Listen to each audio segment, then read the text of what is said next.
បាទសួស្តីបងបាទថ្ងៃនេះគឺសកម្មភាពក្នុងការរៀបចំតង់ខ្មៅ UV បាទនេះប្រភេទតង់ខ្មៅ UV ដែលខាងប្អូនធ្វើការអ៊ុតខ្សែរយអីនេះបងទៅរៀបចំវាយកវលបាទហើយកវល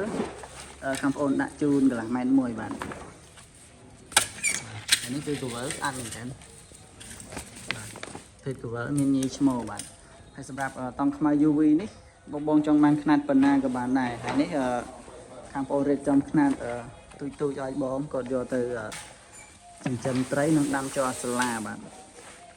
ហើយខាងប្អូនមានវ៉ានសម្រាប់ចោះជូនបងត្រូវការវ៉ានຂະຫນាត់ប៉ុណ្ណាក៏មានដែរបាទហើយមើលបានហើយប្រភេទតង់ខ្មៅនេះគឺធន់បាទហើយខាងនេះគឺប្រភេទតង់ខៀវកូរ៉េបាទអានេះក៏ត្រៀមរៀបចំជូនបងដែរខាងបងកាត់ហើយតែអត់ទាន់បានអ៊ុតទេហើយសម្រាប់បងត្រូវការកំងបាទអាចកំងបានហើយសម្រាប់ការកំងគឺបាទអត់មាន